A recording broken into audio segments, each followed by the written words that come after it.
We have to do that. We're supposed to do that. But don't worry about what you can't do. Worry about what God has called you to do and be the best at that. You are unique. Discover your gifts and use them. Secondly, when we embrace our destiny, we begin to live out our calling. He says in verse 10 again, he says, "Sir, as you have received a gift, use it to serve one another." You begin to live out your calling by serving others. What gift is it that you have? First tells us that we have a gift. Next, he tells us what the gift is for. Listen, our gifts are not just for our own benefits, as I said earlier. They're for other people. That we would make God much of God, but also we would serve other people. That's what God has gifted us for. It's not just for ourselves. It's not just for our benefits. It's so that other people may see God and glorify Him through our gifts, through using our gifts. Jesus says in Matthew 20, verse 28, "Even as the Son of Man came not to be served, but to serve and to give His life as a ransom for many." Jesus Himself did not come to be served. He came to serve other people. So we have to find ways, discover ways to use the gifts that we have been given, not the gifts we haven't been given, but the gifts that we have been given so that we can serve other people for the glory of God. In a book, Max Lucado, who's written several books, you probably know that, but he's wrote a couple things. This is one of my favorite Max Lucado books. It's Cure for the Common Life, and it's just about if you are just feel like you're living in a rut and you need to, and you're not living without the calling that God has for you. This book just kind of hits home. He says a couple of things. He says when God gives an assignment, He also gives you the skill. When you feel like God has called you something out of your comfort zone, guess what? He probably has, but He will give you the skill to do whatever it is He's called you to do. And then this other part, he says, when our gifts illuminate Him, when they illuminate God, when they spotlight God and help His children, don't you think God is just beams by that? He loves that. When we use the gifts that He has called us, that He's given to us to make much of Him, but also to help His children, He says, become who you are for Him. We're to become whoever God has called us to be. We're not called to be something that He hasn't created us to be. Don't worry about the things you can't do. Focus on the things that you are specifically gifted to do, and do those to the best of your ability. Live out your calling by serving others. What has God called you to do? Where has God called you to serve? Who has God called you to serve? Several years ago, I went on a mission trip to, it was the first mission trip I ever went on where I was in charge of a youth group mission trip. I didn't know what I was doing, had no idea, so I just thought, well, you know what? I had to plan a mission trip, so we'll just go to Cincinnati, which is where I'm from, my home church. And we worked with this church that was in an area of Cincinnati that was called Over the Rhine. And back in that day, and there's still some pretty rough areas in Over the Rhine, but it was a pretty rough area. I mean, it was just rough. It was very inner city, very rough. There was a man there who was pastoring a church plant there in Over the Rhine, and his name was Jedediah Blake. He was from Jamaica, and he had 2 or 3 little girls, I can't remember, but he lived right there in the community, and he right next to the church that he pastored at. Now listen, this is not some third world country, even though some people may think that it is because it's Cincinnati, but this is not some third world country where it's against the law to do certain things, but he would receive death threats routinely because they were getting people off of the streets, they were getting people off of drugs, and they were trying to reach them, and they were doing a lot of great things in this very impoverished, gang-filled community. And gangs around the community were threatening him continuously. Now, I don't know about daily, but they were getting threats continuously. And I said, why? I asked him, I was a young Pat, I didn't know what I was doing, and I said, why do you still do this? Why do you live here? And he said, because this is what God has called me to do. I'm not supposed to be anywhere else. This is it. Now, you'll never read anything special about him, but he didn't care about that. All he cared about doing was what God had called him to do, and he had called him to live in that place at that time. I don't know if he's still living there or not, but he had such a huge impact on my life because I'm one, especially then, I didn't want to go anywhere where people didn't want me around. I'm kind of by nature, I don't like to be places where people don't want me to be there. Thankfully, it hadn't happened a whole lot, but if I don't feel comfortable, if I don't feel welcomed, I don't want to go there. This guy, that's why he went those places, because he wasn't welcomed. He just knew that this was what God had called him to do. He cared more about what God thought than these people around him. And it impressed that on me. I care too much about what people think. And I need to care less about what people think and care what God has called me to do. Not what God thinks, but what God has called me to do. Maybe that's you. What has God called you to do? Where has he called you to serve? And then the last thing, when you embrace your destiny, you'll discover your gift. You'll live out your calling. But then lastly, you will fulfill your purpose. Look at verse 11. He says, in order that everything that God may be glorified through Jesus Christ, whoever serves as one who serves with the strength that God supplies, in order that in everything God may be glorified. Everything that we do is to glorify God. Everything. Everything we do is to glorify God. You know, I have two boys. I talk about them just about every week. I'm proud of both of them. Stephen is our oldest son, and he leads worship. I mean, there's nothing like being a part as a dad.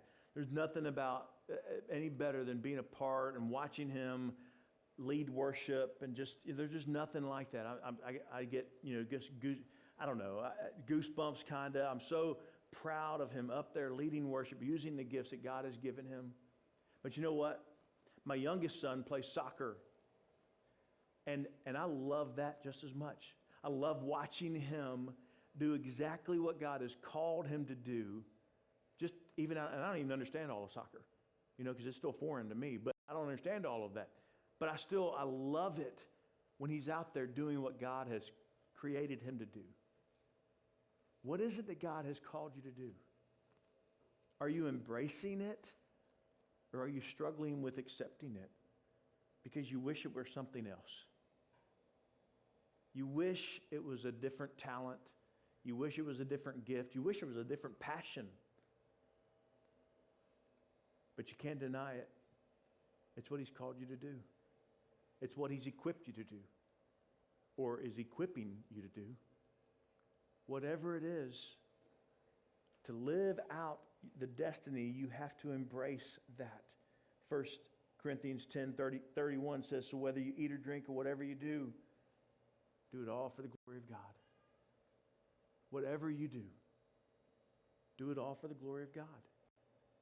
It doesn't really matter. Like I said, if you teach school, teach for the glory of God. If you work construction, do it for the glory of God. It doesn't matter what it is. God can use you right where you are. He will use you right where you are. But you have to embrace it so that you will be all that he has saved you to be, and you will reach all that he has called you to reach. You have to embrace that calling. Paul writes in Colossians chapter 3, verse 17, whatever you do in word or deed, do everything in the name of the Lord Jesus, giving thanks to God the Father through him. Are you thankful for what God has called you to, or what gifts he has given you? Are you really thankful for those things? Because honestly, I wasn't thankful for those for many years. For many years, I struggled with, I don't even know if I have any gifts.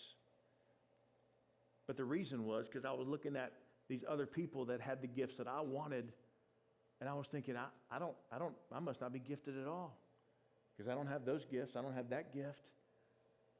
But the truth of the matter is, we all have gifts. If you have a relationship with Christ, you are given a spiritual gift. Don't worry about what you can't do. Cultivate what you can do and use it for the glory of God. Last verse I want to share with you is Romans 11:36. For from him and through him and in him are all things. To him be glory forever. Everything you are, everything you have has been given from God. From Him and through Him and to Him are all things. Everything that you have, you've been given from God. And everything you have should be used to glorify God in everything that you have. How are you using the gifts that you have to glorify Him? Let me leave you with a couple of questions. These will be on your screen. What gift or gifts has God given you? Maybe you don't know right now. Can I ask you to do something? Just pray to God, seek Him and see what those, ask Him to reveal those gifts to you. Don't worry about what you can't do. Don't worry about what other people are doing. Just do what God has called you to do. If you don't know what that gift is, ask God to reveal it to you. I promise you He will.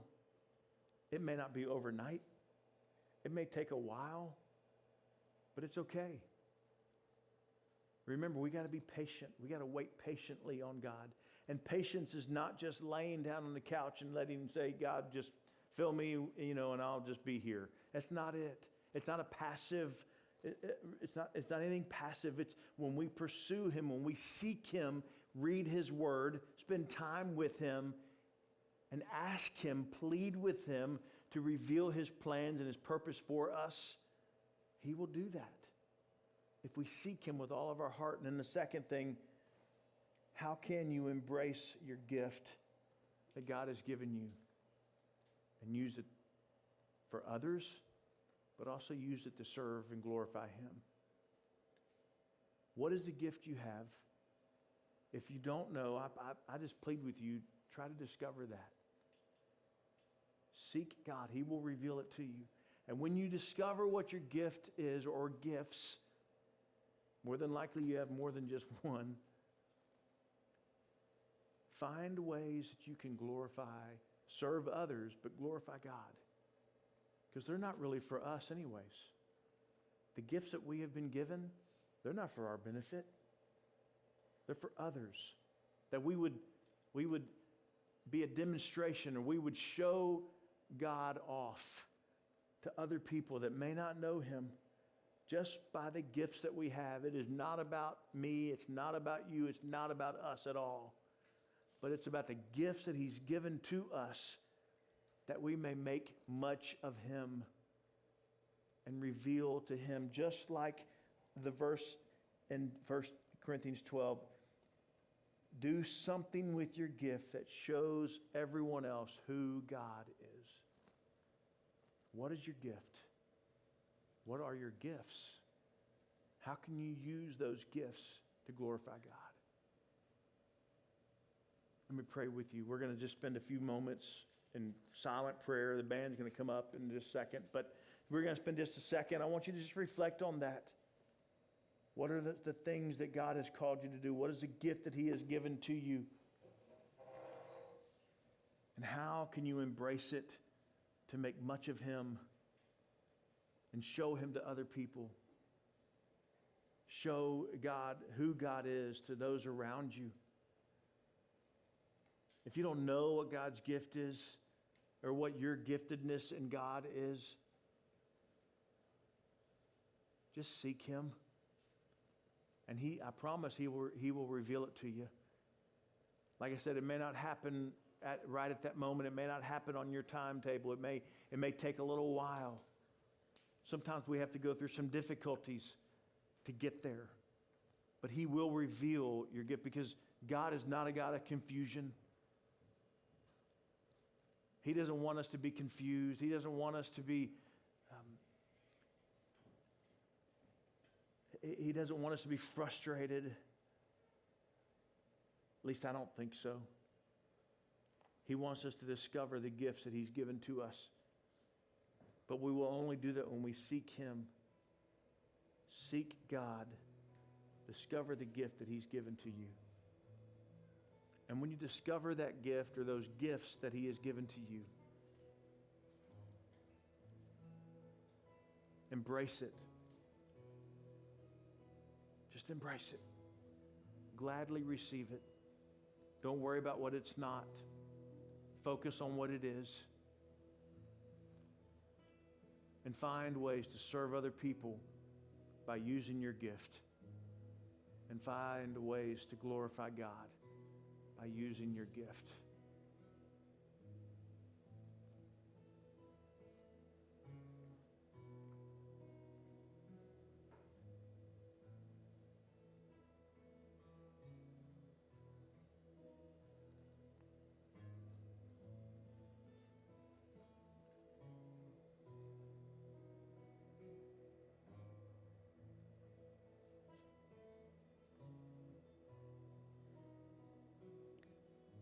Father God, we all come to you tonight in different stages of life. There's a lot of young adults here, and I know that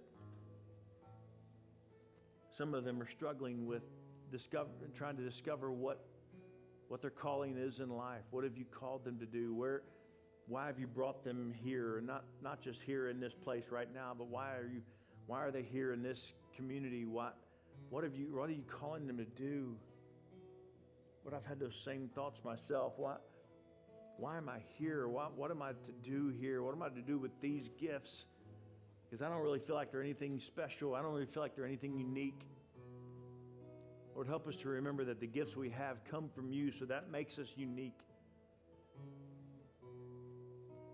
It has nothing to do with that we're the best at what we do or we're better than anybody. It has nothing to do with that. That's a worldly understanding. Father, from your understanding, from your standpoint, you have given us gifts to use.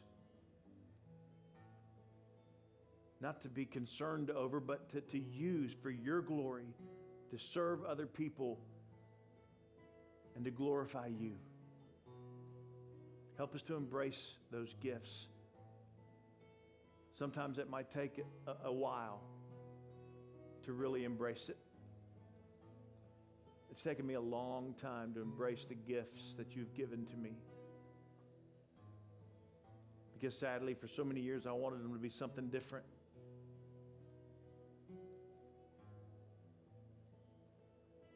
And that's not that we can't improve and can't, branch out and do other things with our lives. We can.